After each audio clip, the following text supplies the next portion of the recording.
Welcome to another edition of Politics Done Right. Today we have a repeat guest, Marlon Weems, aka the Journeyman at Medium.com, a man who spent 30 years in finance, 10 of those on Wall Street. Global investment banks subsequently hired him to help them decipher developments in the financial and social economic landscape. Marlon points out that mainstream news rarely drills down enough to give a true picture of what's happening, let alone it all means that henceforth the need for writers like the Journeyman is of utmost importance at this time. I am honored once again. Marlon Weems, welcome to Politics Done Right. Hello again. Thanks for having me, Egberto.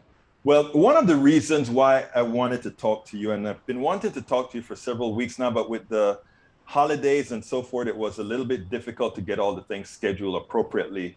Now, you worked in finance. You worked in the bowels of capitalism, where our work and worth has been traded in the form of stocks. Build Back Better is not complete. Build Back Better, the policies that progressives and the president have been attempting to pass, has a lot needed, but it offered quite a bit. Many thought that we had an agreement that if we gave people that hardware, that capital within the hard infrastructure that we were speaking about, that somehow we would have people say, you know what, we've been given capital for so long. Why not at this time look at humans as capital need and tender as well? Please tell me your thoughts on that. I'm going to probably date myself age-wise a little bit, but I grew up reading Charlie Brown, and you know the classic scene is Lucy with the football, and you could see this coming a mile away. And I have to say, I really, up until now, have been, if not a fan of Nancy Pelosi in terms of strategy and, you know, sort of getting it right. This was one that I was really surprised to see her maybe, you know, just sort of have a misstep, because you could just see that there's, I mean, we point at Joe Manchin and Kristen Sinema over in the Senate, but, you know, there's that little group of what are called moderate Democrats. You know, it's to me a loose term, but this was going to happen from the beginning. And I think by and large, the progressives knew that. But when the president comes to you and says, you know, I got this, you know, you got to listen to the president, I think. And so I understood why, you know, they didn't just block the bills, because think about it. Had they shut everything down in the House, then, you know, all the guns would have been turned on the squad and so forth. So, you know, they tried to go the party line, and look where we are. And it's, to me, it's really sad. I mean, because there was a lot, just think of where we would be right now had that passed, you know, a few weeks ago. I just think the trajectory for Democrats in the midterms would be a whole lot different. And, you know, I got a lot of feelings about this. I was very disappointed. Let me ask you in this way, because, you know, I am tired of blaming Republicans. Republicans are going to do what Republicans do, period. They care nothing more than about capital, you know. Now, my contention is that the Democratic Party, yes, it's where progressives reside right now, but that too often there are enough tentacles from the plutocracy, from the oligarchy, from the corporatocracy in the Democratic Party, meaning the Manchins, meaning even the senator from California, what's her name? Weinstein? I forgot her name. No, Dianne Feinstein. Feinstein. Even Feinstein, even with her not wanting to get rid of the filibuster and protecting the flanks of the corporatocracy, we do have some as well that seem to be forgot who owns or who elected them. So at this point, I am not willing to blame the Republicans for anything. They'll do what they do. I remember back in the Obamacare days when we fought for, first we wanted Medicare for all. The votes, we had 60 votes, a veto-proof majority in the Senate. We couldn't get Medicare for all. We said, okay, we progressives will just give in. Give us the public option or else. We can't give in, but we need a public option just to prove to the American people that the public sector is better for healthcare than the private sector. We absolutely knew that the public option would have degraded the private portion of the thing, and we would coalesce into a Medicare for all by design and saved Americans money and saved American lives. Again, it wasn't the Republicans that stopped that, it was the Democrats. Now we go further now into Build Back Better, and we can talk till kingdom come. We decided to pass one using regular order and the other one using what's known as reconciliation. Okay, we decided to do that. Fine. Who's stopping that again? It's not Republicans. It's Democrats. So my contention is we are satisfied, many in the Democratic Party, not a lot, or maybe not the majority, but many in the Republican Party are okay with having a sect of our population, meaning the poor and the left behind remain poor and left behind, because all these policies that are the ones left behind are the ones that satisfy building those others back. Why is that the case, Mr. Weems? Well, I think you've really you've articulated it, because you look at a Joe Manchin, for example. You take away Alabama and Mississippi, West Virginia is, if not at the bottom, and we're talking about education, infrastructure, jobs, healthcare, exactly. So his behavior does not indicate to me that, he's not doing this, out of some obligation to his constituents, right? And so you take a guy like that, and it's pretty blatant, really. You got a guy with a yacht and a Maserati talking about not wanting people to, the entitlement thing, right? And so, I think, as you said, you've got a lot of so-called moderate Democrats that are hiding behind Joe Manchin and Kyrsten Sinema that have very similar opinions about, who gets to progress and who gets to benefit in this economy, in this country. And so I just think until we get more people that are of a progressive mindset, we're always going to run up against this. And it's like you said, it's not the Republicans that are stopping us on voting rights. It's not the Republicans stopping us on Build Back Better, which includes everything from healthcare to climate change. I actually wrote an article a few months ago, and I found a quote from Manchin that was so, just objectively false. He was actually in one of these scrums that they have with reporters. He actually made the comment that, he's kind of looked at this bill, and his concern is, they're talking about getting rid of fossil fuels, and that's not going to help climate change. And I'm like, what scientist is he talking to, right? So, as I said, he is really, I think, emblematic of what Democrats do to each other. And I don't know how we go back to the same people who got us where we are now in terms of the voters. How do you get folks excited now? Put more guys in. Do you know what I'm saying, though? How do you get them excited to show up at the polls, notwithstanding the, just voter suppression that they're going to have to deal with anyway? That is an interesting scenario, right? And I've been trying to answer that myself. And I don't know that I have the best answer for it, but I want to pass something by you, because I don't think, I don't think it is fruitful for us to talk about how do we get them to vote again. What I think is fruitful is demanding or asking them to to vote again and support in the primaries those people that actually showed that they wanted to push this up and out. In other words, I want to tell them, I don't want to tell them to be depressed. I don't want to tell them to not care anymore because things are not going to change.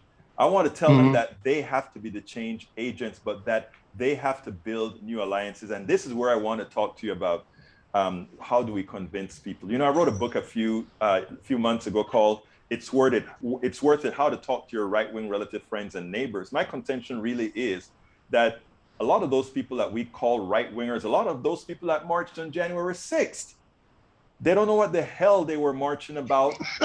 Okay, they don't know how they're being hurt. And a lot of people say racism. And, you know, let me tell you something. I don't care who loves me. I don't care who hates me because of my hue. I don't.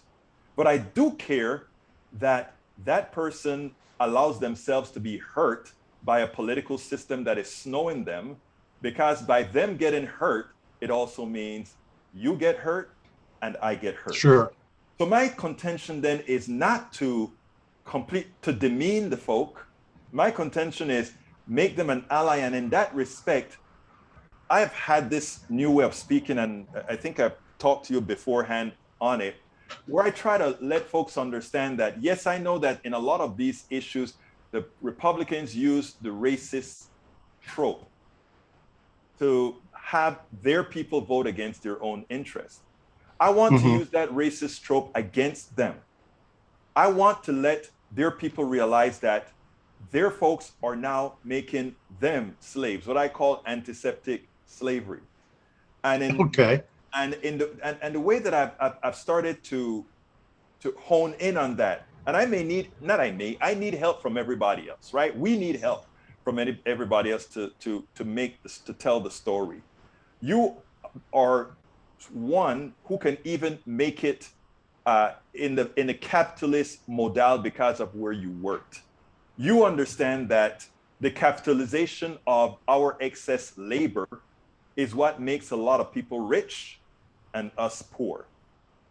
When it was that the slave owner used Black folks, indigenous and others as slaves, they had to invest in their capital.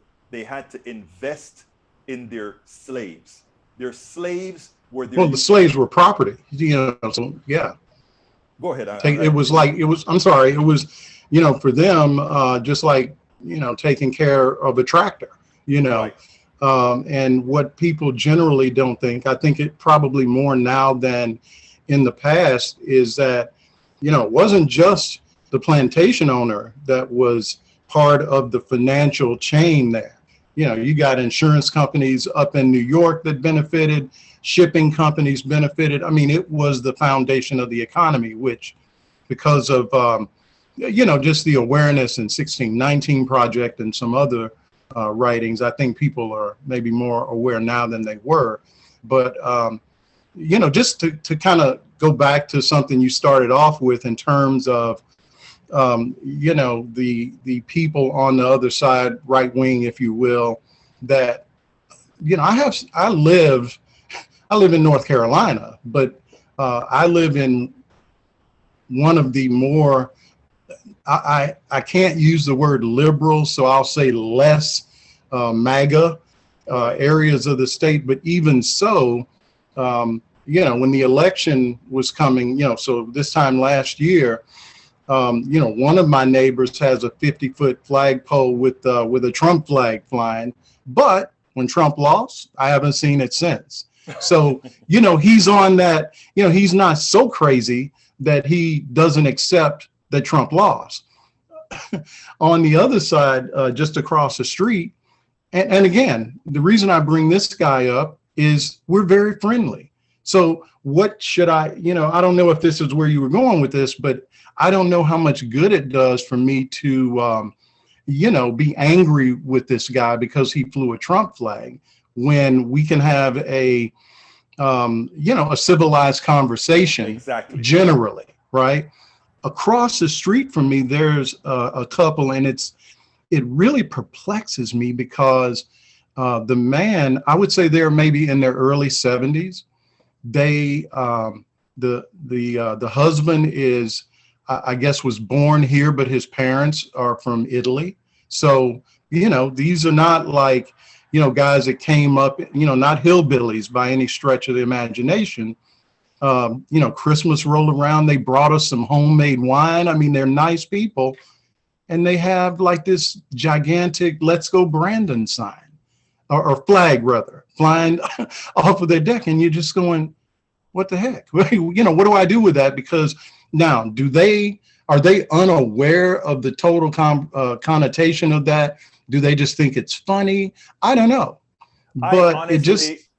And I want to interrupt you there for 1 second. No, go ahead. Because I think you answered it. They are unaware. People say, well, not really, they're just racist.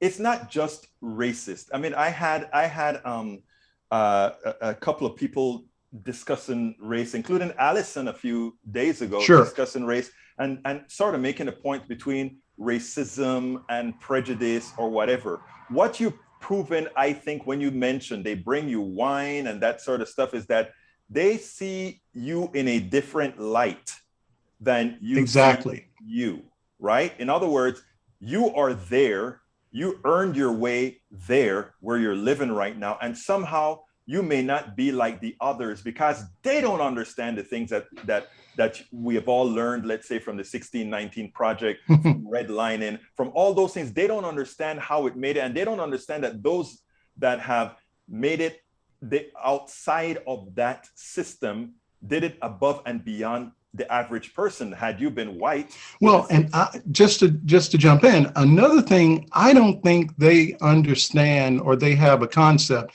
And part of it is because I may be, in the case that I just laid out, the only Black person they interact with. Right. Most of these people don't have, like we have, we may have several white friends that we interact with at work, and we've had to, figure out how to navigate all of that, right? They have never really had to do that because right, everyone they're around, with the exception of maybe me, is just like them or looks just like them. Right. And so they don't really have a grasp for, even though I live in your neighborhood and you think I'm a good Black, mm-hmm. They don't know that on any given day, the same racism can hit me right between the eyes that could hit any person that you see on television that's been shot by the police or any number of bad outcomes. They just don't realize that could happen to me. And henceforth, and I spoke a little bit to Allison about this and to a few other people, not only in woke but in other places. And henceforth, mm-hmm. the job that we have as with platforms, I still have the contention that most people are good, right? I also have the contention that it is the system which have created, and if you listen to, there's a woman who talks about racism all of the time, and she talks about there's not a race. There's just the only thing is the human race, and she's right. And she explains a whole lot of these issues. I can't remember her name right now, but when I do, I'll put it out probably with this article. But it's important to, and again, I am not saying there aren't those people that don't want to be schooled. They are staunch racists. Sure. They want to hold power. And that doesn't only happen because of pigmentation. Those are the same people who naturally want to hold power over women, hold dominion over others, right? But as humans, I think when one explains the commonality, when one explains that it is a system that is enslaving their minds, and with that enslaving them as a whole from a financial standpoint as well, I think it's easier then to make the case, which is one of the reasons I like talking to you and others. And when I say talking to you, I mean somebody who knows, who unapologetically know who they are, and it's not scared to confront all sides. Because at times we have Egberto, I'm too old to be scared anymore. Because at a certain point, it's like, what are you waiting on, right? What are you waiting on? And I mean, honestly, when I first began writing, you have a little bit of, consternation or what's the term? You Hesitancy. know, yeah. And so, but I've gotten over all of that. And it's Mhm. interesting with my Substack, The Journeyman. I actually have, um, to my surprise, 2 or 3 paid subscribers, a couple that I know from my previous life in New York.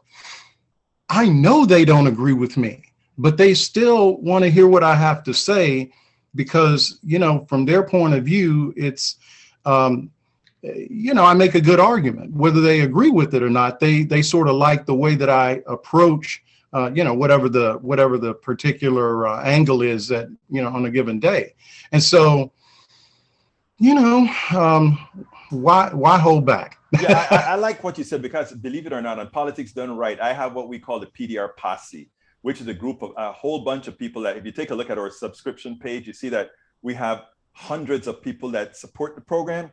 And it's interesting. And I've just started building a Substack base. Like you have a good Substack base. I'm started to build a Substack base and a Medium base, and I've already Right. have my own personal base as well. But it's interesting that a lot of the supporters, a lot of the viewers are actually right wingers. Some of them utterly disagree. Others want to have an exchange. Sometimes they change their mind. Sometimes they say what if, but, or whatever, but they're there. And ironically, one of my highest paid subscribers is a right winger. And he doesn't, and I he's there all of the understand. times. One of my very first, and I was shocked. It was a gentleman that I worked with. He had been, I think, previously an analyst at the Fed. So you can imagine, Yes. his conservative leanings, from that angle.